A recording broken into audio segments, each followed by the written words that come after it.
Educating, informing, serving. Fact TV, keeping government honest.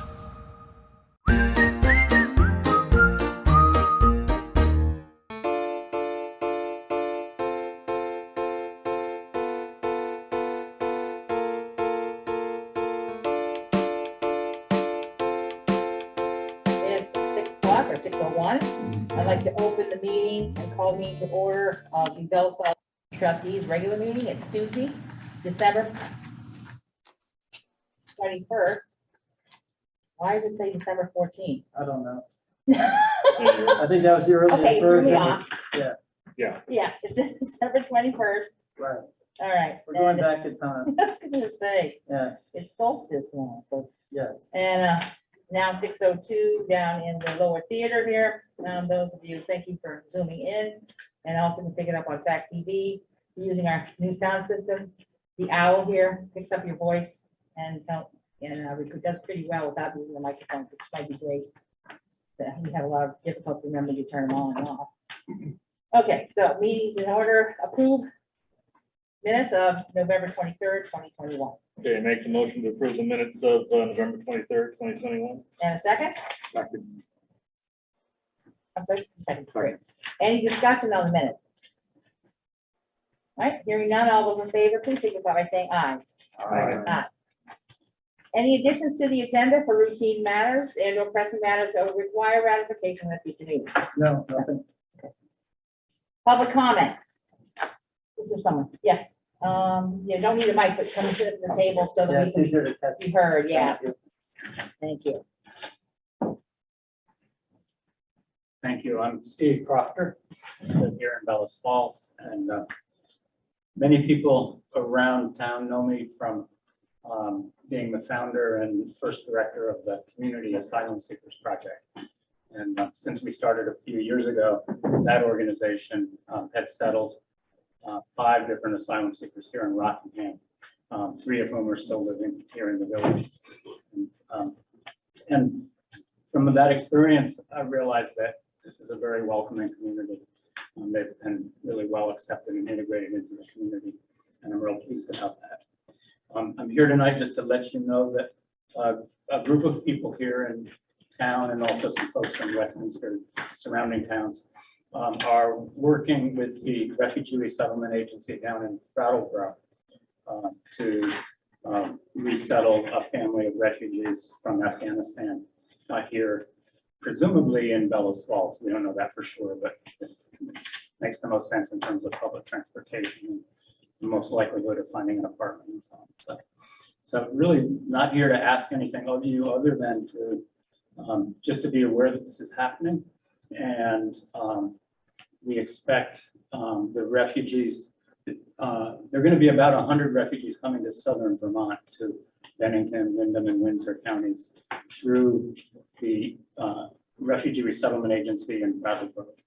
The name of that agency is the Ethiopian Community Development Council. And they're expecting those refugees to arrive throughout January and February. So it's happening fairly soon. But we have a group of, perhaps 30 or so people interested so far in helping to support a refugee family. And basically just wanting you folks to know that that's happening. And if there was anything I would ask, it's just to help support the idea of this being a welcoming community. If any of you have concerns, I'm sure glad to answer them either now or you can contact me. I put a paper around on the desk there and it has my contact information. Or if you're aware of any negative reactions in the community, I'd be very glad to hear that too and speak with people individually and help them understand what we're doing. So glad to answer any questions now if you have any, or just leave it at that. Typically, we read public comment, we don't. Okay. But as you've asked, do any of the trustees have questions for Mr. Brock? I had a question about the timeline, but I see that it's in here. It's It's already noted in there. Great, thanks. Well, good luck. Thank you very much. Appreciate it. Any other public comments? Yeah. Good evening, I'm Laurel Green. I also live in Bellows Falls. And I just wanted to appreciate what a nice job is being done with the sidewalks since we started having snow nights, and particularly the handrail going between the elementary school up to the terrace. It's in better condition than I've ever seen it. So I just wanted to say thank you. Great, I love it. appreciate the input. Yeah, once in a while you get a thumbs up. Does anyone else have any public comment?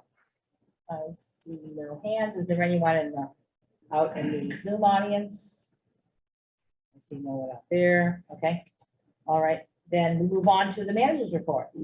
So thank you. So it's been a busy week in town, as most people by now realize. We started the demo at 66 Atkinson. It didn't go 100% as we had hoped or planned, but it is underway, and a couple of issues with the crane and some of the decisions the crane operator made certainly we didn't get the pancake demo that we had hoped for. So there was a little spillover. Contractor was working through some of those issues today. I did not get out of the building late this afternoon to see how far they got, but we're hopeful that they're far enough now to where we can open up the streets. And maybe Dave, I don't know, did you get a chance to see? I did. Okay, It's pretty well open. School Street Extension is still closed off, the last that I viewed it, and that may still be tomorrow, but Okay. Atkinson Street is open.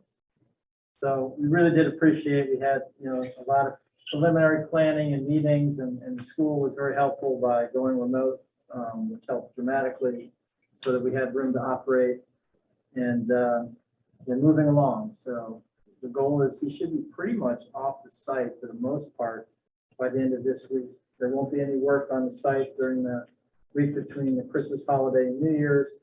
And I think they'll have a little bit of work to complete, but it won't be that disruptive right after the first of the year, which is good because then we get to move into our second demo project, which is the Bellows Falls Garage project. I know we've talked about this a long time, probably members of this board has probably talked about it much longer. But we met with a contractor on site this morning. They have a soft date for the actual beginning of demo for January 10th. So they'll be starting, there's some smaller garage structures and buildings that they have to start working on to create some space that they can then use to build or to work into the larger building. That won't be as dramatic, obviously. It won't be the same kind of, you won't see that same progress that you saw at 66 Atkinson, but we are going to work with them to make sure that we are sensitive to the Canal Street residents, that we're sensitive to the businesses that it does impact, because it does have two businesses that are adjacent and very close on either side, as well as just the general public. They're going to be on site doing demo.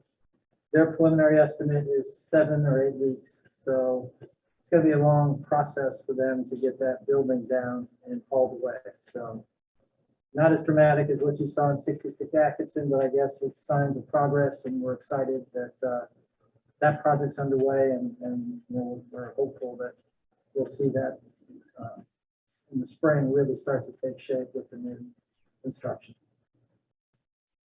Is that it? Was it? Okay. I did have a question, because I was only aware that they were doing remote schooling for Central Elementary Monday and Tuesday. So what happens Wednesday?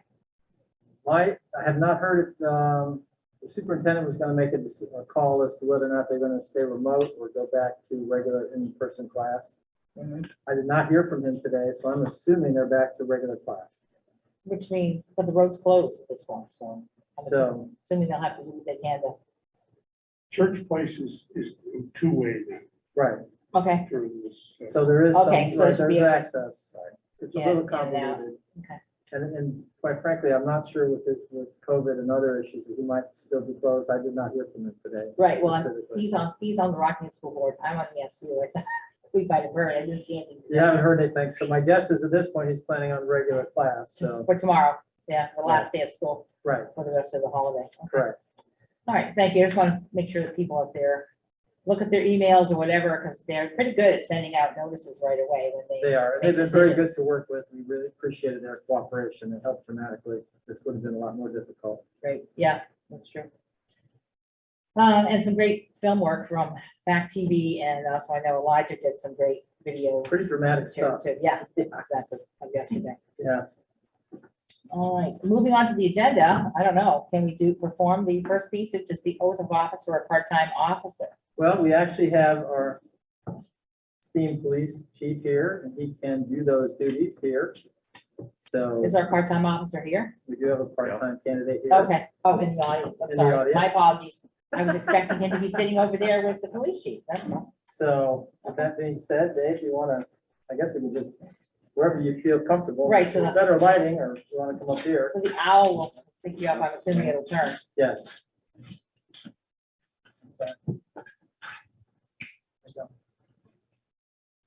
I don't have the camera, so.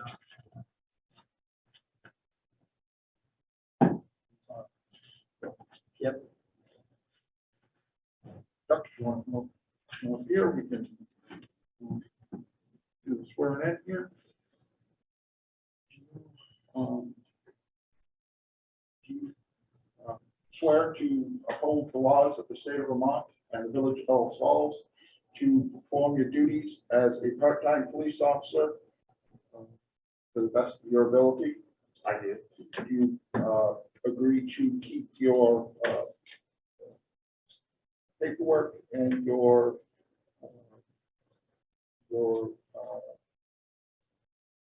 cases complete and open? I will. All right. All right. We thank you. Congratulations.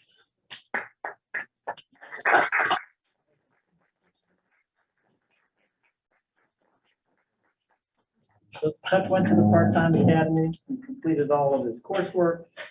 He is also, still has to sign his oath with Kathleen, since she's not here this evening. And she will make sure that that's completed, and at that point, then he'll be a part-time certified police officer for the village. So. Thank you, everyone.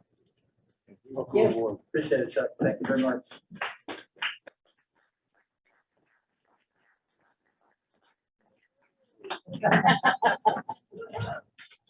All right, then the next item is updates on Miners Pond Pump House.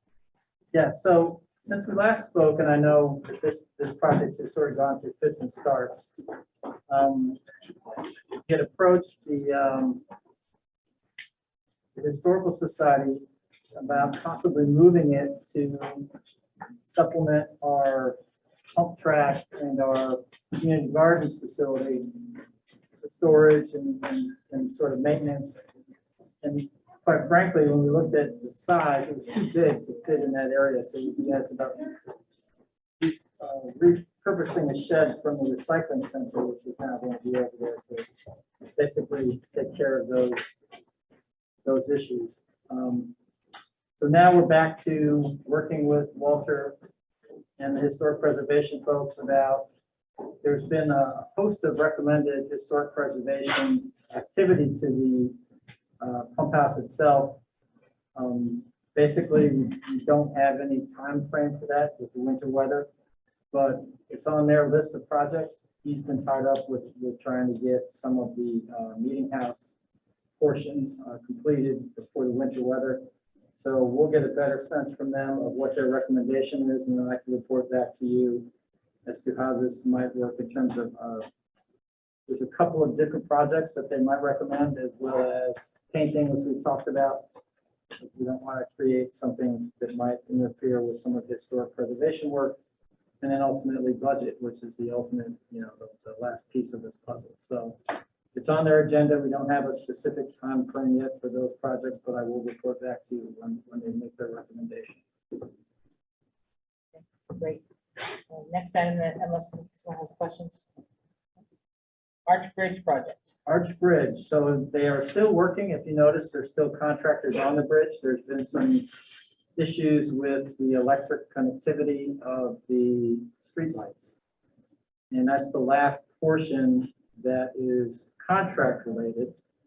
We do have two streetlights on the Vermont side that are not currently operating. And so that's part of what they've been working on to try to get those energized. There's also one I noticed actually the other night that's on the New Hampshire side that's also not working. So once they're completed, I'll have to go back, and if that one's still not working, I'll have to get back to the engineers before they wrap up the project. We've escalated our concerns to DOT administration above the engineering portion and the contractor portion. So we're now dealing with the regional DOTs about the detouring and some of the additional traffic on our local roads. And that, quite frankly, we feel that they should be coming and doing some additional restoration work. If you have gone and looked, you'll notice that they did not, as far as I can tell, and I've asked them multiple times if they did video prior to, which I don't believe they did. So my argument to them has been that there are now surface cracks and other beginnings of spalling on that first course of asphalt on the bridge approaches, and that, you know, long term, especially with winter and the salt and the freezing and the thawing and all the water, that's going to mean that we're going to have to replace that more rapidly than we should. So quite frankly, that shouldn't be our responsibility.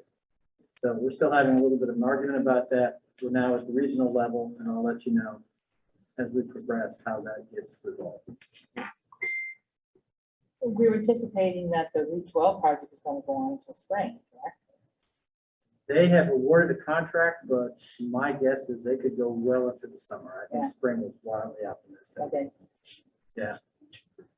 Something- Yeah, actually, I had a note, I've been offline for a bit, and I'll try to get it out to everybody on the board tonight. It gives an update on 12 as recently as, I believe, the 18th of December. But don't quote me on that. Okay. Anything else?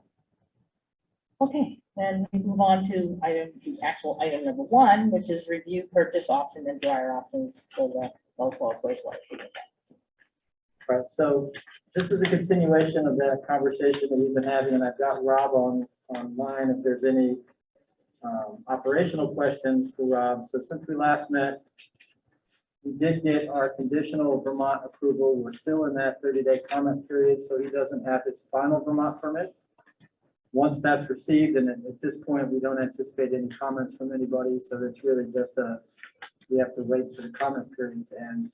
We'll have fully certified Class A biosolid for both Vermont and New Hampshire.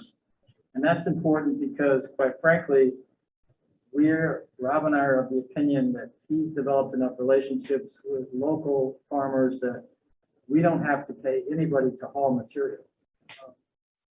He's had farmers coming to him and asking him, basically, you know, to basically come and pick the materials up. So especially once we're approved in Vermont, we think that we can get them to bring their trailers, we can load them, and as long as we have weights and destinations, we've met all the guidelines, they can haul it. And as long as it doesn't get stored on off-site, I believe it's more than 8 months until it has to be spread into the ground. That's considered a beneficial reuse, and it's completely within the permit. So that's important because that gets into those hauling costs that we were talking about. If you notice in the RMI proposal, if we have to haul sludge, it's $600 per event. We think at this point, we don't have to pay anything to haul. But basically, the material would be processed on site, put into some sort of trailer or other vehicle, and they can haul it right back to wherever they have to be. So that helps to offset some of that budget. And you'll see when we get into our wastewater budget for next year, we're going to obviously have a cost for the acquisition, but beyond that, the hauling costs will be nowhere near what we're paying in the first year for this principal and interest. So that's roughly $57,000. And then the goal is to not have this note run 5 years. That once we have a second phase to this, we've gone through ARPA, we have a plan to do a silo or some other larger term storage. we're able to get some wastewater funds or ARPA funds, we're gonna try to fold all that into a project and eliminate the 5-year bond so that you don't have to carry that additional cost. So that 5-year cost for interest, I think, will only be a 1-year cost until we can get the full project through ARPA and do an approval process. And then ultimately, we'll fold that into one project. So what does it mean in the long term? Rob has some materials on hand. We have worked with RMI to develop a 10-year replacement because we're concerned he has extra belts. He has some extra components. But we want to make sure with the supply chain concerns that we order stuff early enough to have it on hand so he doesn't have a major disruption in his drying process. Right now, he's got the processing pretty much down. He's got it to a science. The material temperatures are good. The product that's coming out is at the right moisture and it's at the right consistency. So we'd be really concerned if we had to, have a disruption because we're waiting on some part that has to come over from overseas. And at this point, it's an unknown how long those things can take. So we've looked at the machine. We have a 10-year replacement cycle. We don't have exactly yet what those are going to cost because we think we can, once we get the full parts and operations manual, one of the things Rob and I have been working with RMI is to identify U.S. contractors that have the same materials that can produce, basically perform the same jobs, but with U.S. sourced materials. So some of the blowers, some of the other components, some of the other stainless steel components that he wants to do, we can actually get those domestically and eliminate some of the concern that we have over the long haul about relying on China to produce and support us. And as we've talked in the past, we have no confidence that we can get any of that Chinese material domestically from Shenxi, from the Yuma warehouse, which quite frankly, we don't think exists. So I think it's in our best interest to operate and plan accordingly. The RMI contract does have some professional services in there that relate more to the requirements from Vermont and New Hampshire to maintain our testing protocols and our licensure of our material, and some additional consulting for him if there's ever any other operational concerns in terms of how we go forward with this material. But overall, I think it's a good product. He's worked very hard to get it synced up with our SCADA system. So we're getting to the point now where he can do production beyond the hours that he's actually in the building. The only concern that we have with that is he produces more product than he can actually catch in those large bags. So he ends up with, material spilled out on the floor and kind of a mess if he extends too far beyond his regular 8 hours. So when we get into the silo and the long-term materials handling of this product, one of the things we're going to look for is can we find a bigger container so that he can run longer runs of material, which will be, it takes less electricity. It's better for the machine to run at the same temperature for longer periods. And you won't have to shut it down, let it warm up, and then run material that shut it down for the next day. So in the long run, we think we'll actually get better efficiency and more cost savings from that as we go forward. So those are our primary issues. At this point, the reason we had to bring this to you now before we could do it during the budget or beyond is the RMI credit for the monthly rental of the machine expires at the end of December. And so it didn't make sense to continue on until you guys have gone through the budget process, which had been, until May. So we would have lost roughly another $25,000 worth of credit going forward. Just at that point didn't make sense.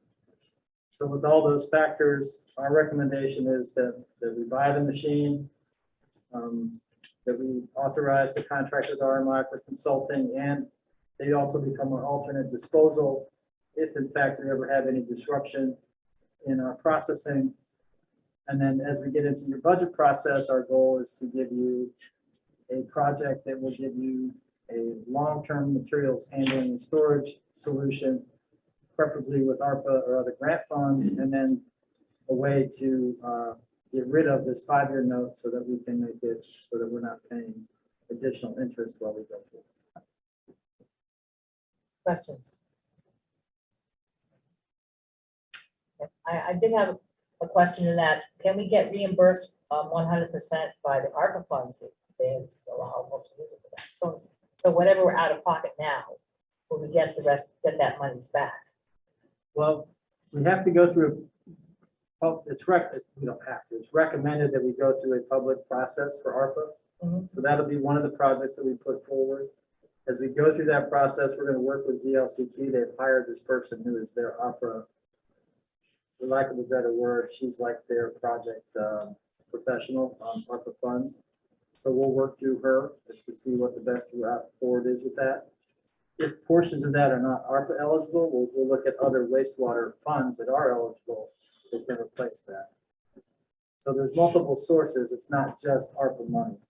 They've also funded other wastewater projects. And because this one is so unique, I think it will give us an advantage in some of those funding sources as well. All right, then we need a motion so we can get this signed. Is that correct? I had a quick question. Go ahead. I don't know if Scott can answer this or Rob. Yep.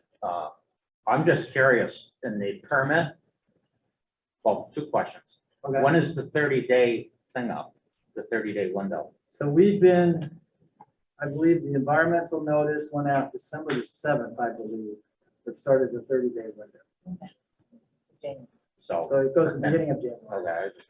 My other question is, this is just kind of off the wall one, but as part of the permit with this, moving forward, he probably does it anyway, but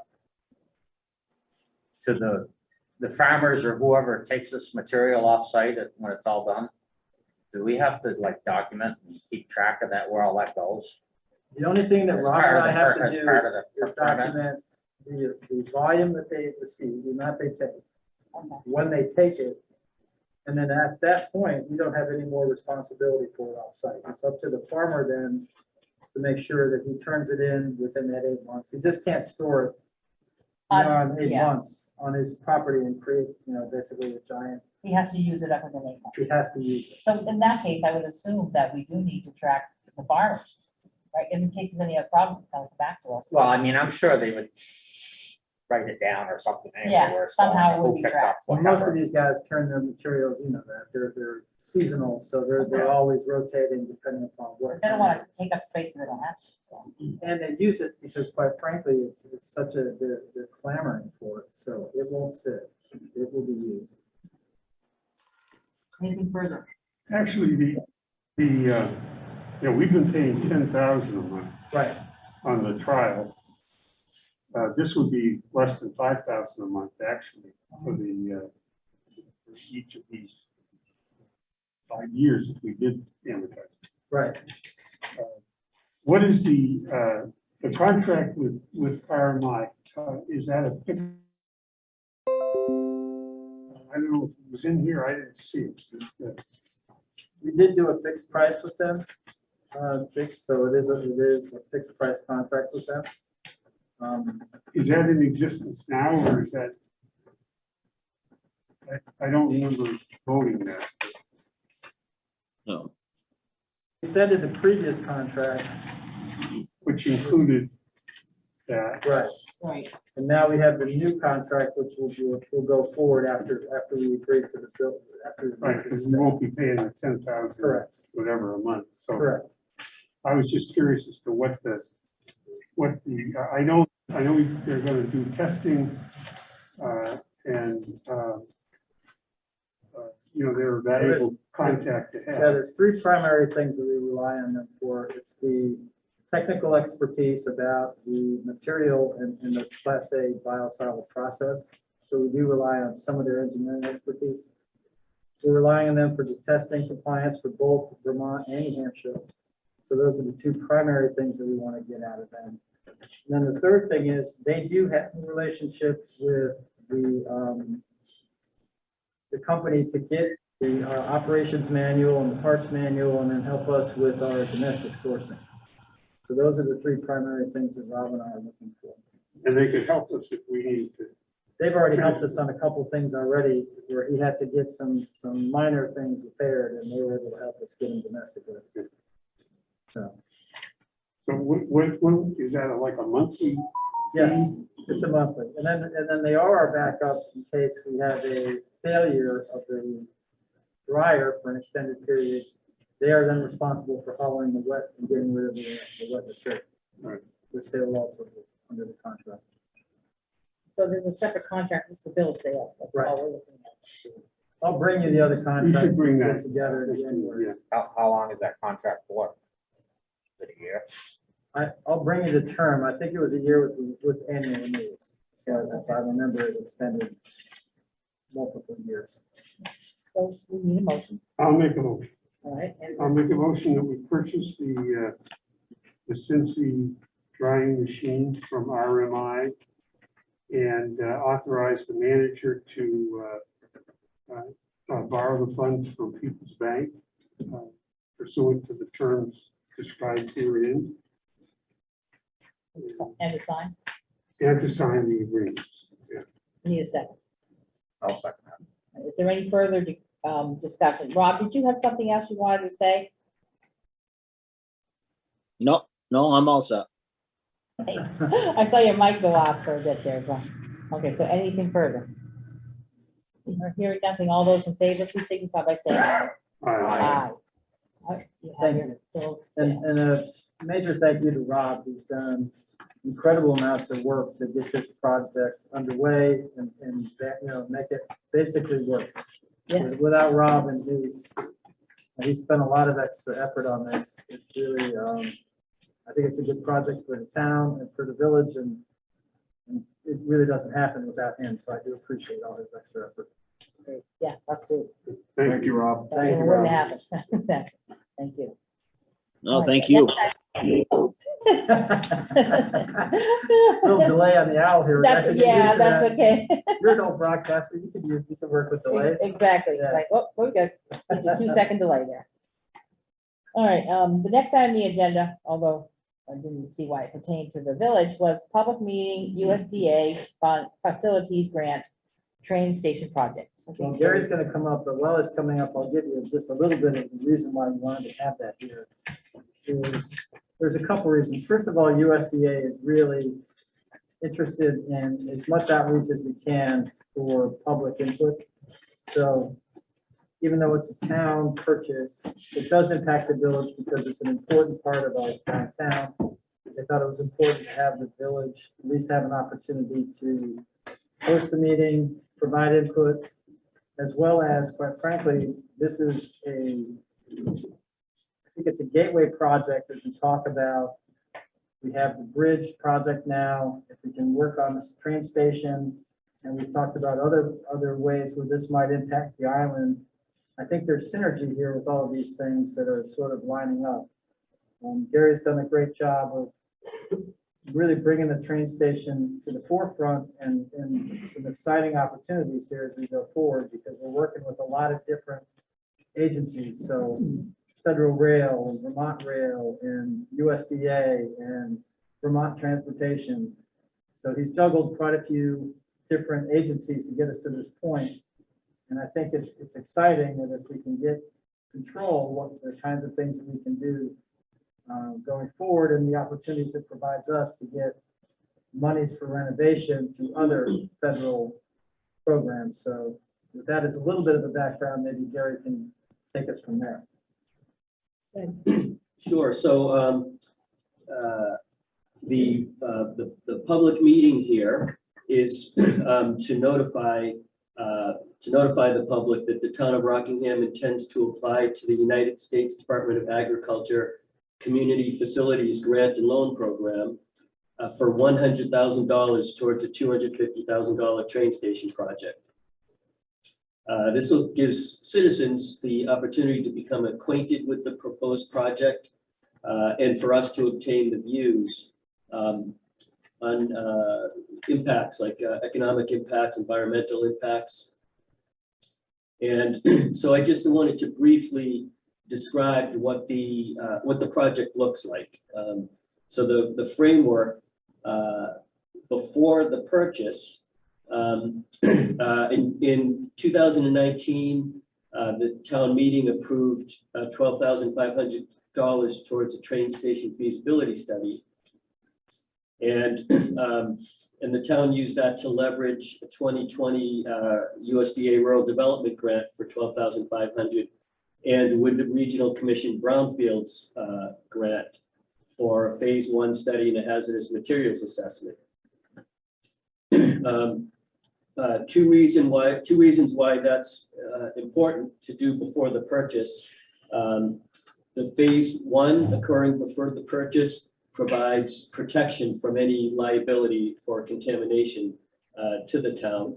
And the second reason is that there's a federal infrastructure grant for roads, bridges, bus, trains, and Wyndham Regional Commission has been working with the town and V-Trans to support this project in the state's grant application to the FDA for rail projects. And in the state 5-year rail plan, they list improving any of the passenger stations that are shovel ready and eligible. And so what their description to us of being eligible and shovel ready is that an entity owns the station, preferably the town that's eligible to receive federal transit grants. So the current ownership of the station cannot receive those grants.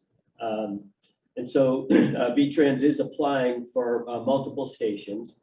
And the second part of being shovel ready is that the phase 1 is done, hazardous materials assessment is done. So those started today. Actually, the Sanborn Head environmental firm was at the station performing the phase 1. So that will be done before the purchase. And the Banwell Architects Consulting Team had a kickoff meeting today. So they're starting that feasibility project, which will provide the state with the information they need in the application to the FTA for the station improvements. That's basically where we're at today. At town meeting, this USDA grant application that we're doing, it's a grant loan. Their maximum, they will grant $50,000 and then loan $50,000. For the loan, the town has to secure a town meeting, a general obligation bond that doesn't borrow any funds, but it just secures its collateral for the USDA loan. And town meeting will, so there'll be some motions on the warning for town meeting regarding the station. And so that's basically the framework for the project. The work we need to do before the purchase. Purchase would take place in July of this year. And then the following year's work would be with V-Trans and the Vermont Community Development Program to fund renovations. The purchase price of $235,000, how would that be? Where would the funds for that come from? Yeah. So $100,000 of the funds would come from here. From this? Yeah, from this. And then the warning and town meeting would ask the voters to contribute in an article either $50,000 or $75,000, depending on what the gap still is. And the other funds, 75,000 or 50,000 are in the general fund. They're in the general fund already for the town. They've already been approved? they'll be approved if the article's approved, they'll match. So that's what will Okay. happen. Correct. And then it'll go towards the grant, so it'll be a three-way match. If the article doesn't get approved, then the select board will have to make a decision if they want to provide all the match or come back and ask again. I'm not sure how that would go. So the funds committed so far are just $12,500, which were passed last year. Yes, 2019. the past 2 years. 2019, yeah. Yeah. Do you have some other questions? No, this is the kind of project that, I can see, in the wake of 66 Atkinson Street, this is the kind of project that makes a lot of sense because there's current use. And it sounds like Amtrak is going to become a sort of a partner and really get interested in this. And I think that's great for Bellows Falls. I think it's great for the town of Rockingham. So I hope everything goes well. Yeah, just to reinforce that, Amtrak has, we've been in contact with them. They are interested in a long-term lease and to investing in some ADA upgrades and platform upgrades. So they're going to raise the platform, make it concrete with a iron edging, improve the lighting, and do some interior work for ADA upgrades. So, and the 5-year rail plan has them doubling that service in this 5-year term. Wade, you had something? I did, actually, my question was on number 5, which you just answered about the upgrades by Amtrak. Yes, yeah. So Is that something that's gonna be contingent on all this passing?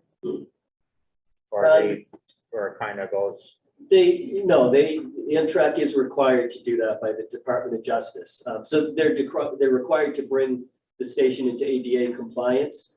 They're actually going a little bit extra and making all of the stations, a little bit higher level than compliance. Yeah.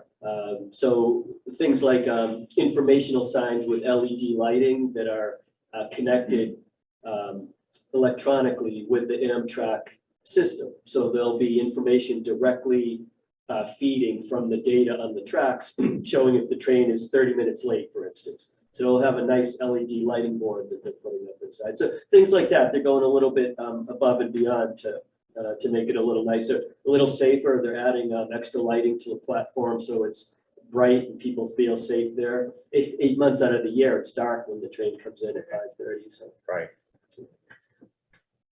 Anyone else? Nothing. That would be- Okay, anyone out there have any questions? I don't see anything. Is there anything else you need to do this evening? yes. So I guess that concludes the public meeting on the train station portion. All right, so then we're on to the next item. Yeah. which is And the and public thank you meeting. for highlighting that historic preservation, that the station is at the point where Robertson Paper was and YMCA were 15 years before demolition, where if action had been taken, they could have been saved. So that concludes the public meeting on the train station, and we'd like to open a public meeting for the Village of Bellows Falls Fire Department, radios and repeater. And so this public meeting is to inform the public that the village intends to apply for a USDA Community Facilities Grant of $47,250 towards $63,000 of firefighting communications equipment. And to get the views on any economic or environmental impacts that the public may have. So the basic nut of that request is that there would be 10 portable radios for the Bellows Falls Fire Department, 6 portable radios for the Rockingham Fire Department, plus a shared repeater at $15,000, which would make the communications through the village and around through the town, it would improve their feasibility. And I'm not really sure on the technical aspects of these, but Sean is here to speak to any of that if there's some questions on that piece. And I will turn it over to the village to go through. I would ask how this is being funded because 6 of those would belong to Rockingham, not to Bellows Falls. So how is it being parsed out since I see there's a match of $15,750? Yeah, so this is actually kind of a slow process. Sometimes the USDA applications, these initially came before the boards last year. And the village had authorized $5,000 towards the match, and the town had authorized $10,750 towards the match. Okay, So those, so we've already agreed on the matches. yeah, and it's 5,000 is your, Our piece, right? And I noticed that Saxon River Fire Department is not mentioned here. Is there a reason for that, or? they're not part of this radios application, yes. We think that we all do it together. With need. Sean might have a comment on Yeah, that. Sean, If I'm correct, Saxon River is something with USDA where Saxon River is not eligible. Am I right about that? Yes. Yeah. That's why they're not.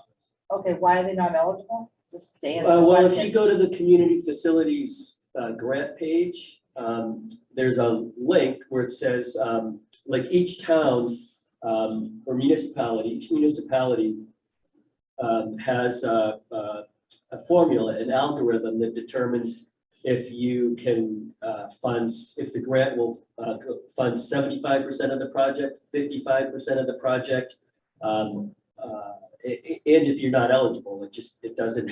So under Bellows Falls, it says 75% of the project. Under Rockingham, it says 55%. Under Saxon River, it's just blank. Oh, And they're not eligible. The parameters for the community facilities, I don't know exactly what it is, but but it has to do with the number of population, the income of the population.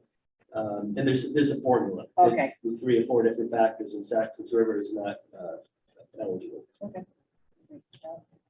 anyone else have questions? Yes, Sean.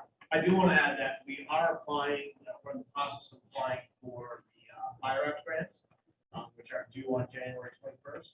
And we have included Rockingham, Saxon River, and Bellows Falls are applying for radio. So if we were to get that radio grant, that would reduce what we would need for this grant. Then the AFG grants do not allow you to, a fixed repeater is not allowable. So that's why we stuck with this grant. So it does. Oh. It does.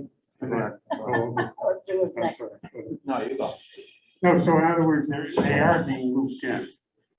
Yes, so all 3 departments are working together Okay. when the grants allow it. Just this particular grant would allow it, so we don't. Okay. That makes sense. Wait, you have something? Yeah, I'm just curious more than anything. I guess Sean could probably answer this. So the tower up on Griswold? Yep. That's where this would go? Yes, Is there anything up there now? there's like a ham radio Right, that's operators right, over there. We spoke to them before we did this project.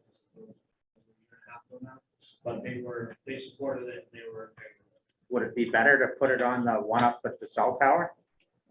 Why water department, why the, up on the hill over here? Well, that one, unfortunately, we're working with they're decommissioning that tower. Right. And the company that's doing the decommissioning, we're working with them to see if they can relicense that. So right now, we don't know what the status of that tower is gonna be long term. But we're Well, getting the hopeful. grant won't make any difference where we put the repeater, right? No, it's as long as the tower is still there. Right. Okay. Because we were concerned that, if they do It have might to not take be it down, it available. might not be a tower. then, so. Right. Definitely, Jeff, everything. Okay. Anyone out That there? concludes Concludes the public meeting, right? Thank you to the USDA, thank you to the trustees. That's it. Yeah, and thank you for sharing your forum for the public informational session. Much appreciated. Should be more to hear. Yeah, just in the spirit of the season. that's right. So we should only do this in December? Is that the idea? Yeah, that's it. Then we're more I'll giving. start yeah. lining I up next see, all December. right. Next item on the agenda is an updates on the Memorial Park and Fire Inspection Program. Correct. Is that you, Sean? That's Sean. Okay. So here you go. So maybe we'll start with the fire inspection program. We did have a meeting with our regional folks up in Springfield, and they have been deliberately slow with responding to some of our basic inquiries. We were working on trying to get a memorandum of understanding between our agency and when we met with the program director, he basically said that their people, meaning the state folks and specifically their lawyers were working on this kind of in a deliberately slow fashion. And part of the reason I think is if you look at your VLCT update, there's discussions about, if you remember S79 and they were going to have that the rental housing registry and they got through the legislative process and the governor vetoed it. Well, according to VLCT, that's coming back. And so in the January session, they expect that to be reintroduced, which is why I think that the state has been slow to Slow walking react. it. Yeah. Because if that process goes through, there's a whole different procedure involved as opposed to what we're doing. So while they wouldn't agree that these two things are linked, I think it's fairly reasonable to assume that they are. But we did have a productive meeting.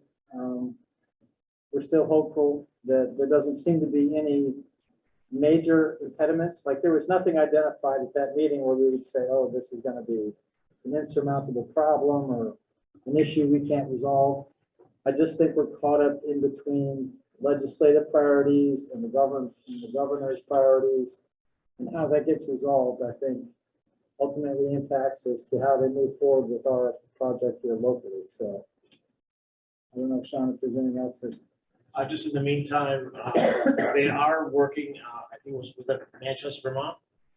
They Yes. are basically going to use them as a test bed to write a new kind of a boilerplate MOU. So instead of every individual town rewriting, like coming up with something new, there'll be one boilerplate MOU that says this is what you are able to do.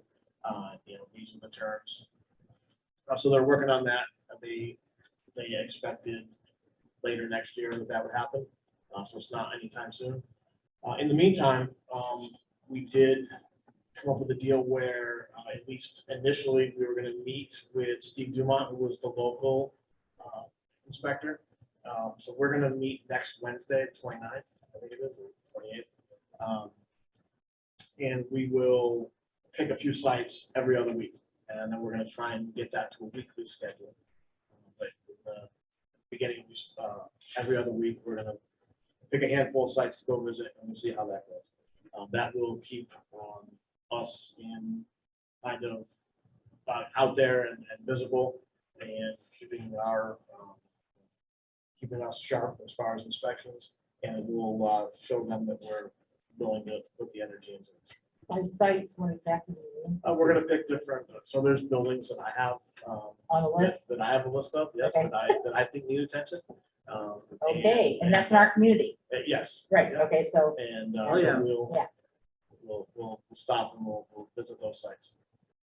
State to help us So out. it'll give us the benefit of, as opposed to him making random selections and doing it on his own, we can target places that Sean might be aware of, or has come to the health department, to Chuck's attention. So right, that's really what we're trying to get them to focus on, higher priority issues. right, but we spent months on the rental housing inspection ordinance, which isn't going anywhere at this point. And we're waiting because you didn't Right. have what you needed from So fire speaking of inspection. that, I think that is something that he said we should move forward with, correct?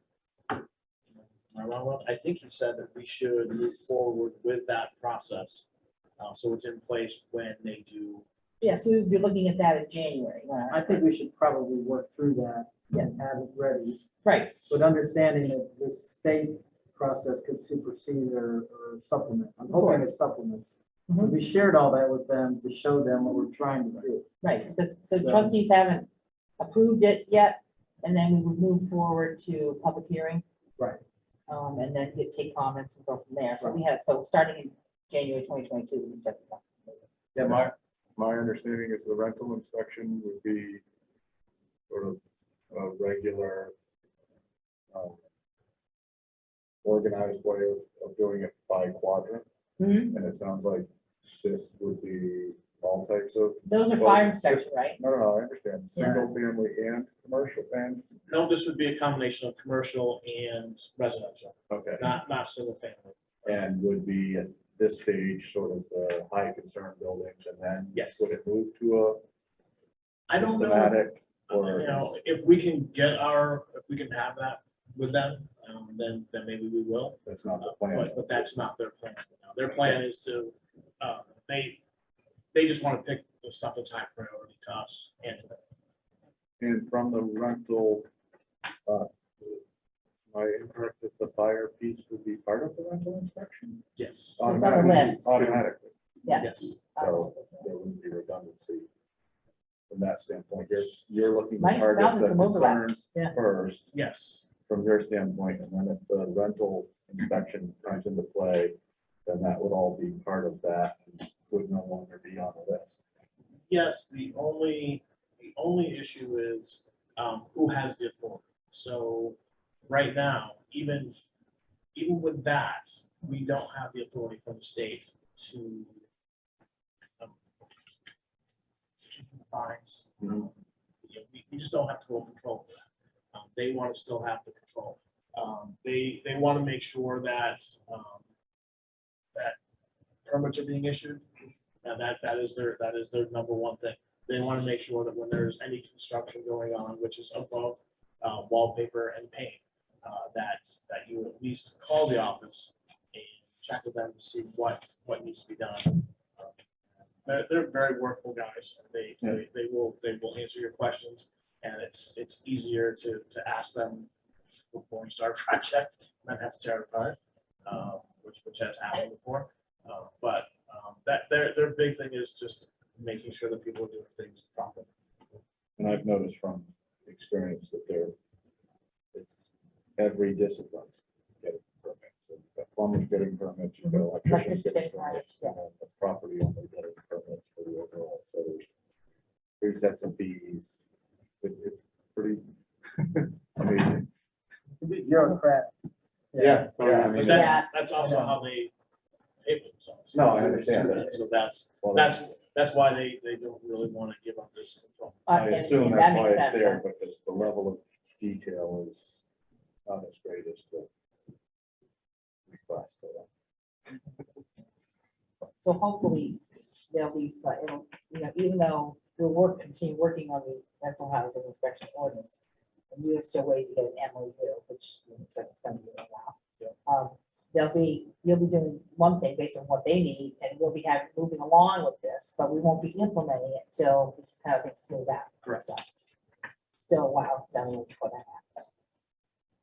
More questions for Sean? My only thing was a comment that I think it's good that, for the lack of a better term, why the state and all them are dragging their feet on this for a variety of reasons. It's good that, at least in the meantime, even if you can get them down here eventually, even for a half a day a week to do, that's, and never mind what they're doing, just, we got to do, what in the meantime, we're doing our stuff. We're trying to be consistent and try to get them So right into the rotation. I think that's good. Yeah, So it'll be beneficial. yes. Yes. That's good.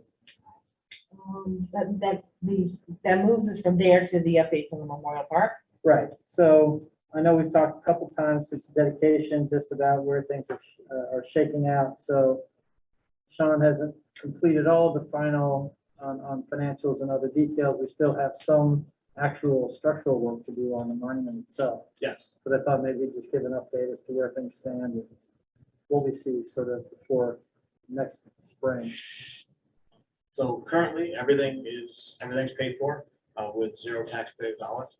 It was all done by donation, which we're very happy with. We're very appreciative of that. We did have one large donor who wishes to remain anonymous, but they are paying for the stone, the granite that will be placed on top. That will have the inscription on it, and also some benches that we want to put in. So we do have some other things we want to do in the spring. We're just waiting on the material and then waiting for tomorrow a little bit, so we can start it.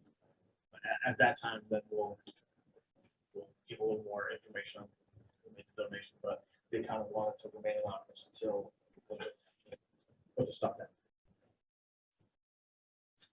Questions for Sean? It looks great.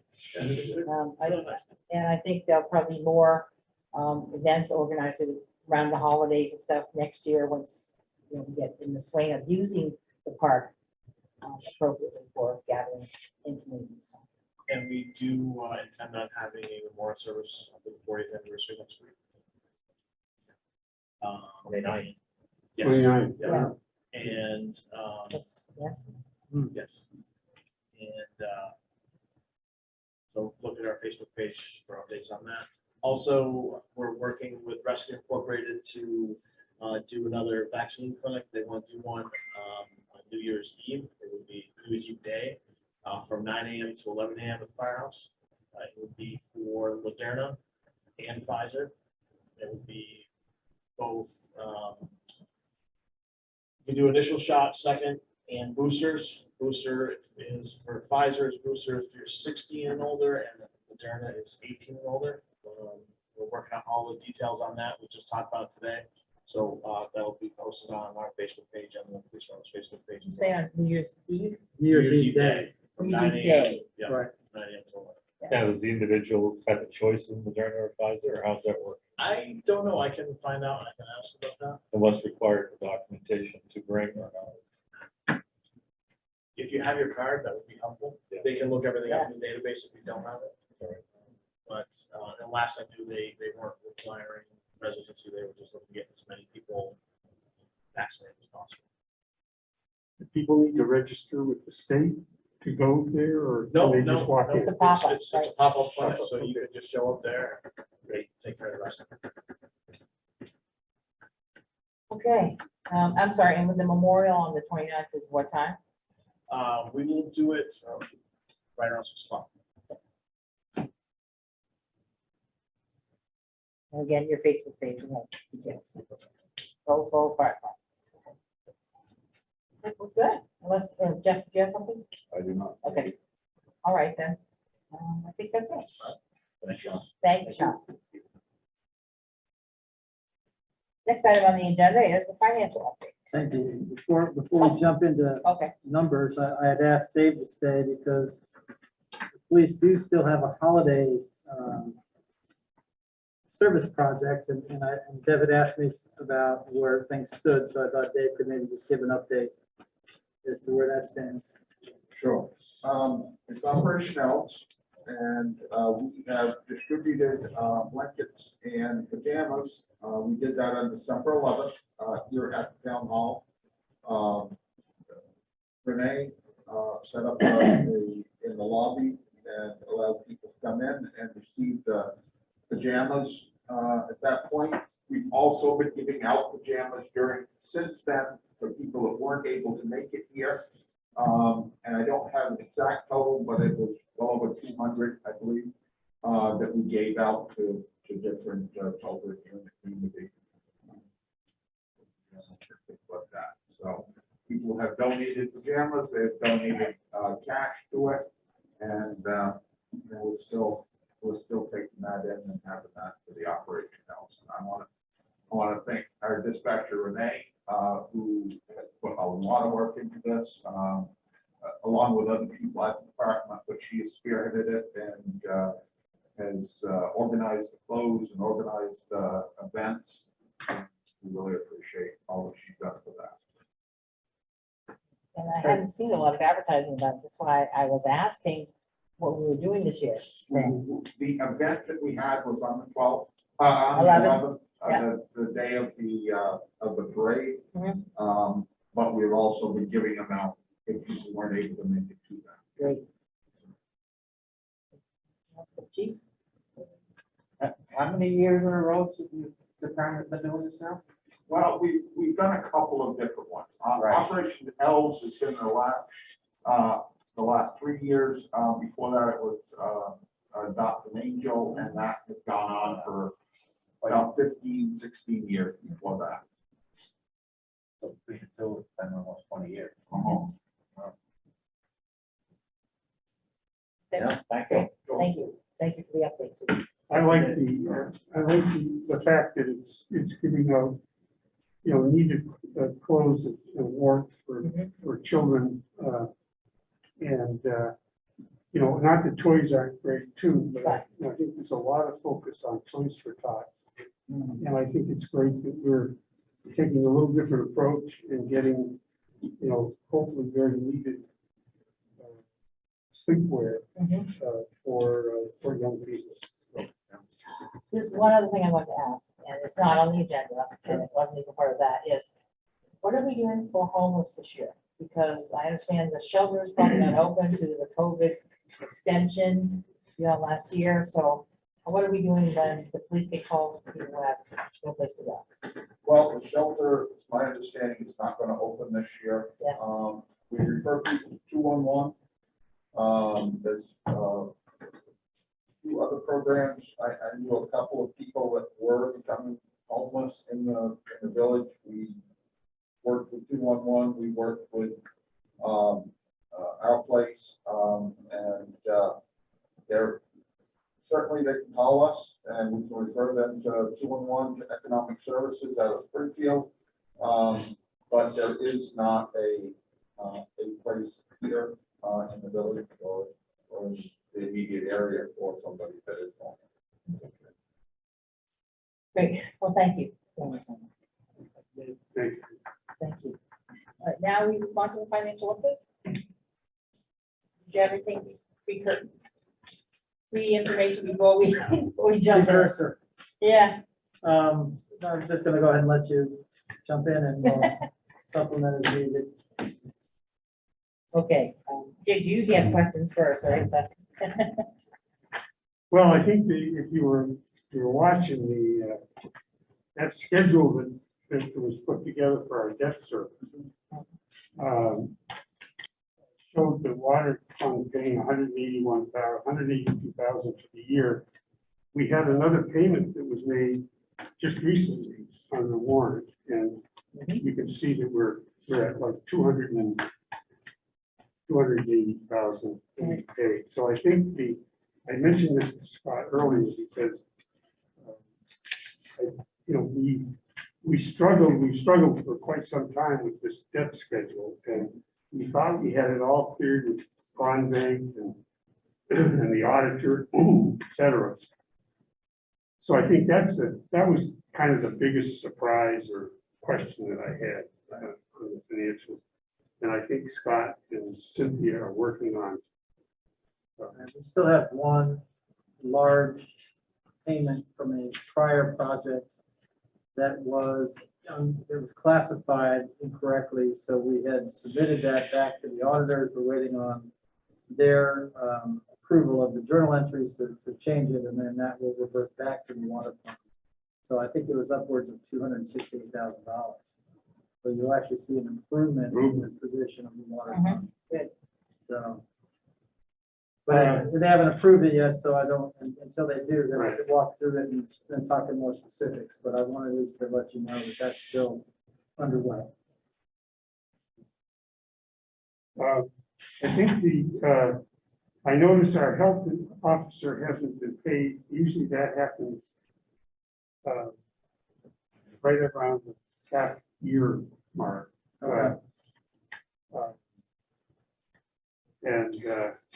So there was a couple of revenue items. I don't know if the penalties, tax penalties are being waived or what. I know we haven't recorded any penalties thus far this year.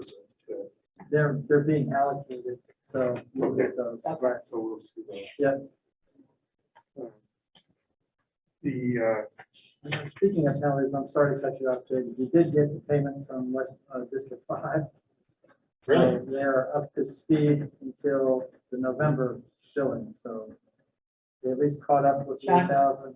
Wonderful. So Yeah, we just keep talking about it on Fact TV, maybe that'll have an maybe impact. that's what it takes. So Yeah, hey, if that's it's, what it takes. you know, in And the as long as they spirit of know, starting They're in January. the season. Christmas miracles, it's a Christmas It's a miracle. miracle. There you go. And they spoke it into existence, I guess. Hopefully they know penalties are gonna be added on after the first of the year. So that can have an impact Anyway, on future I payments, yeah, yeah. I just wanted to give you. Thank you. a heads up. So thank you for reminding me. It's our of that. Christmas present. There you go. The other thing that I really didn't have a whole lot of questions on the financials. There'll be time for that, but the one thing I wanted everybody to pay attention to. At long last, Make sure it gets a page. I will. It's on the balance sheets. Okay, And it's page 1 of 2. okay. Yep. It's the wastewater fund. Okay, and the due to and due from is a measly minus I saw that. $16,000.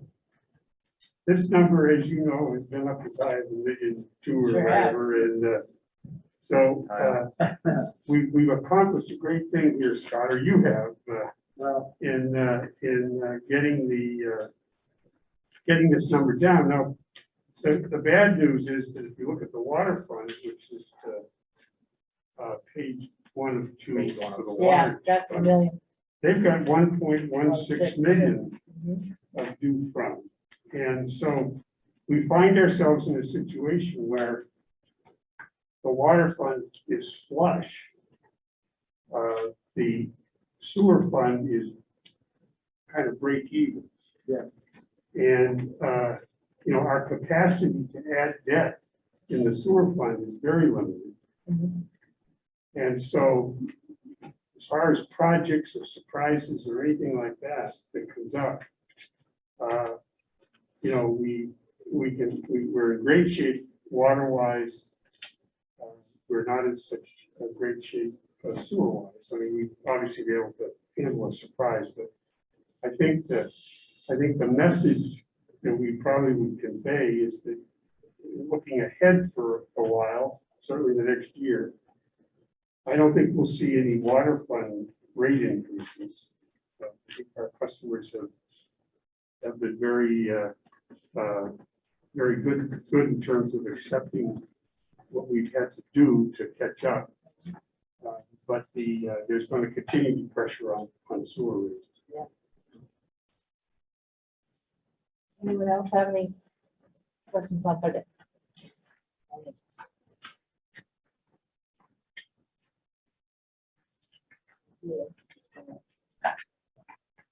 Oh, I did send you an email asking about the other professional services. They're all seem so out of whack. Both general fund, sewer, and water. Not knowing what all those dollars are, like Okay, page 2 of 14. I'll get into some detail on that because some of that is related to the member contract, some of it's related to some of the additional work that we've done on the dryer and also the SCADA system, but I'll get you the details. on Okay, that. that's fine. I finally think I figured it out. I think Yeah. it looks to me like it's right. But it just in each fund, like for the general fund and for the water fund, Mhm. the number costs are kind of standalone. You can pick them out. Mhm. But on the sewer fund, it was put into an account that had a budget of like $2,500. Right. So instead of showing $4,000, which was their share of the NIMBR contract, I think it only showed 2,000. Because they had a budget already. Right, So- yeah, exactly. So, but I think in terms of the accuracy, I think they've got it, I think the accounting department has got it straight.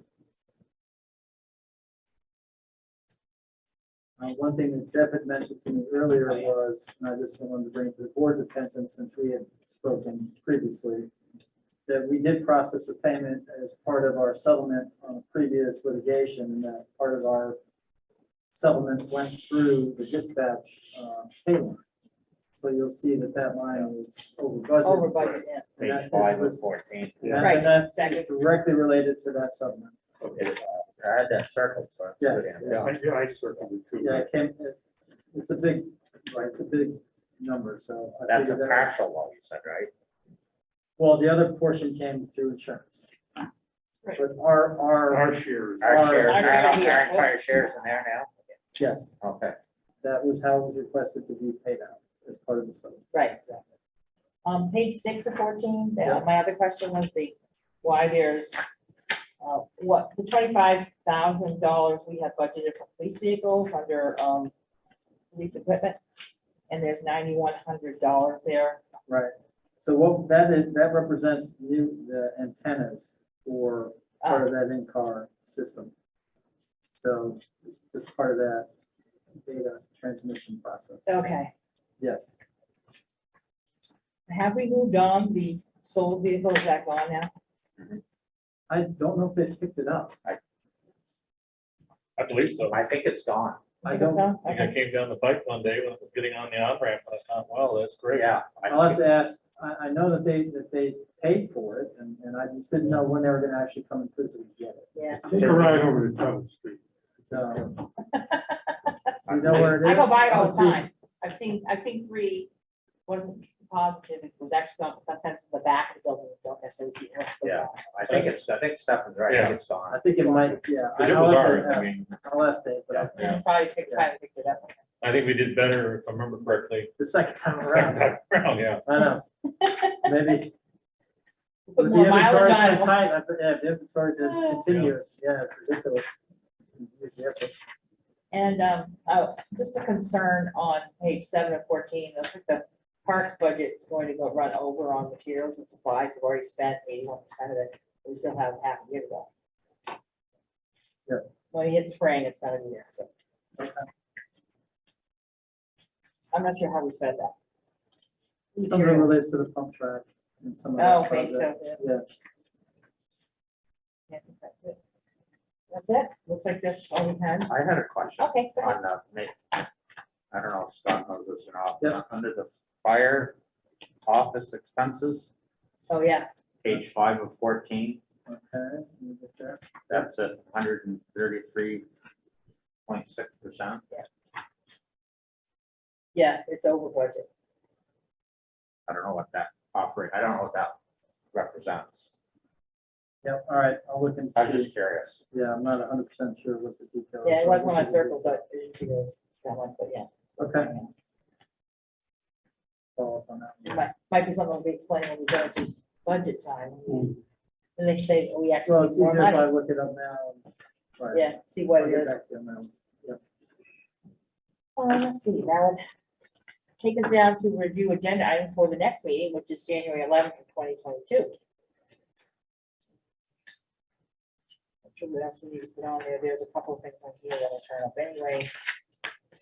Move along. We talked about the rental housing Yes. inspection Made a note of that, ordinance for Yes. January 11th. We'll come back to the trustees. and the RMI contract I'll have on there as well. Yeah, exactly. Review agenda items for joint board meetings, which is coming up, March, so, and- yeah, I think it's sometime in March and March, we'll get there, yeah.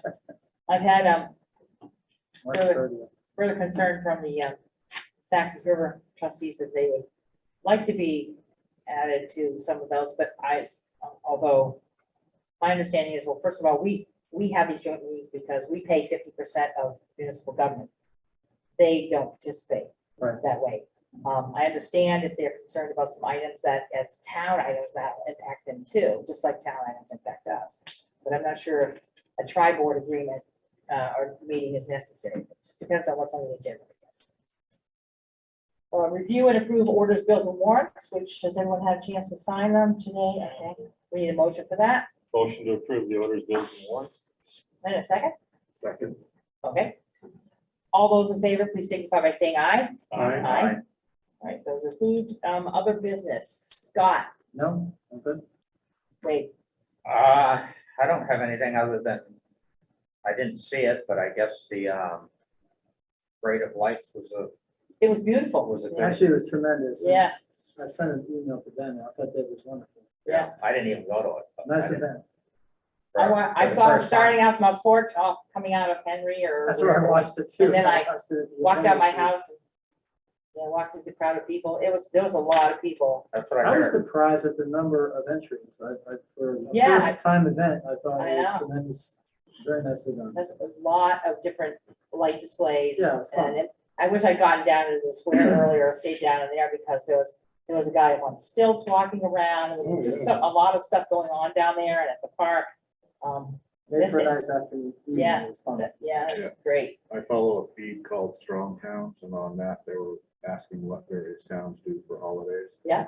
And so I sent the link to Elijah, because I knew he had a lot of photos. He posted a great. photo from the event. Yeah, I bet You know, we could people do, it'll be comment. bigger tomorrow, next I year. mean, we rival, just nationally, we rival many towns as far as what they do. It's really remarkable.